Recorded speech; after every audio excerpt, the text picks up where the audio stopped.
అచల Vihari news ఛానల్కు స్వాగతం. ఈనాటి ముఖ్యాంశాలు. చిత్తూరు జిల్లా పొంగనూరులో మంత్రి పెద్దిరెడ్డి రామచంద్రారెడ్డి ఎన్నికల ప్రచారం.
రోజు కోడూరులో ఎన్నికల సభలో చంద్రబాబు కోడూరులో ఎన్నికల సభలో చంద్రబాబు నాయుడు, పవన్ కళ్యాణ్, మళ్ళీ మన జిల్లాకు సంబంధించిన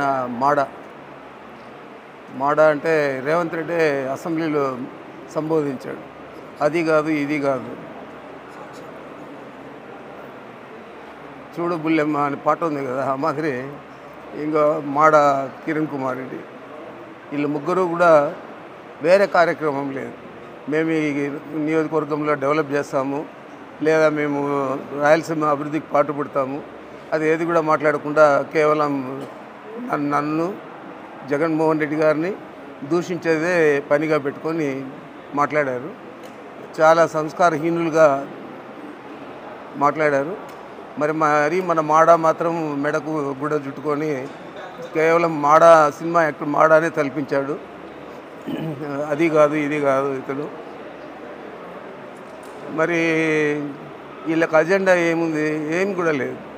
ఓన్లీ తిట్ల పురాణం, మమ్మల్ని అందరినీ కూడా దూషించడం, మేము వస్తే జైలుకి పోతాడు పెద్దిరెడ్డి అని చెప్పి పవన్ కళ్యాణ్ మాట్లాడడం, ఇవన్నీ కూడా చూసాము. మరీ ముఖ్యంగా చంద్రబాబు నాయుడు రాయలసీమ నుంచి వైఎస్ఆర్ కాంగ్రెస్ పార్టీని తరిమి కొట్టండి. ఇది రాయలసీమలోనే పుట్టింది వైఎస్ఆర్ కాంగ్రెస్ పార్టీ. రాయలసీమ కోసమే మేము పనిచేస్తూ ఉంటాము. రాయలసీమలో అన్ని రకాల అభివృద్ధి కార్యక్రమాలు కానీ, సంక్షేమ పథకాలు కానీ పూర్తి స్థాయిలో జగన్మోహన్ రెడ్డి గారు అందించారు. రాయలసీమ వాసులందరూ కూడా సిద్ధంగా ఉన్నారు 52 స్థానాలలో 50 స్థానాలు లేదా 52 స్థానాలు గెలిపించడానికి. మరి మీరు అసలు ఇక్కడ అతను డిపాజిట్ రాదు. పవన్ కళ్యాణ్ నిలిచిన చోట ఓడిపోతాడు. అక్కస్ పట్టలేకుండా ఉన్నాడు మిథున్ రెడ్డి అక్కడ ఎలక్షన్ ఇన్ఛార్జ్ అని చెప్పి. మరి కుప్పంలోనే చంద్రబాబు ఓటమి తథ్యము. మరి వీళ్ళు తిట్ల పురాణాలు వదిలి ప్రజలకు ఏం చేస్తారో చెప్పండి. లేదా మీ ఇష్టం వచ్చినట్లు ఈ విధంగానే మాట్లాడుతూ ఉంటే మాకేం ఇబ్బంది లేదు. ప్రజలు దీనంతా కూడా గమనిస్తూ ఉన్నారు. దీనివల్ల ఇంకా ఎక్కువగా వైఎస్ఆర్ కాంగ్రెస్ పార్టీకి మేలు జరుగుతుంది తప్ప కీడు జరిగే ప్రసక్తే లేదు. మరి మీ ఇష్టం వచ్చినట్లు ఎన్నికల్లో దూషణ పర్వాలకు దిగి అనరాని మాట్లాడడం, మొత్తం రాష్ట్రాన్ని దోచేశారనడం, ఇవన్నీ కూడా మాట్లాడుతూ ఉన్నారు. చంద్రబాబు నాయుడు 14 సంవత్సరాలు ఏం చేశాడు? ఈ రాయలసీమకి ఏం చేశాడు? మరీ ముఖ్యంగా 7 సార్లు గెలిపించిన కుప్పం వాసులకి ఏం చేశాడు? ఈరోజు మేము పూర్తి చేసాము అందరినీ వకాలో, మేము పూర్తి చేసి నీళ్ళు వదిలితే ఇదంతా బూటకం అని చెప్పి మాట్లాడతాడు. దానికి వంత పాడేది ఈనాడు పేపర్. ఏ రోజో చెప్పాను నేను, రామోజీరావు గారు నీ దగ్గర ఇన్ఫ్రాస్ట్రక్చర్ ఉంది, ఇంజనీర్లు ఉన్నారు, మీరంతా కూడా పోయి ఈ కాలువ పూర్తి అయిందా లేదా అసెస్ చేపియండి. అసెస్ చేయించిన తర్వాత ఏదైనా మాట్లాడండి. కానీ ఊరికనే ఏదో ఒకటి తీసుకొని మీరు బూటకము నాటకము అని చెప్పి మాట్లాడడం అనేది చాలా అబ్జెక్షనబుల్. మరి ఈ విధంగా మీరు మాట్లాడుతూ ఉంటే ప్రజలందరూ కూడా ఏమనుకుంటూ ఉంటారు? కుప్పం ప్రజలు మరీ ముఖ్యంగా పూర్తి అయిందా లేదా అని వాళ్ళందరికీ కూడా తెలుసు. వాళ్ళకి ఇవ్వాల్సిన నువ్వు పెండింగ్ పెట్టిన ల్యాండ్ ఎక్విజిషన్ డబ్బులన్నీ కూడా రైతులకంతా చెల్లించాం. మరి అక్కడ గుత్తేదారులకు కూడా చెల్లించాం. పని కూడా పూర్తి చేశాం.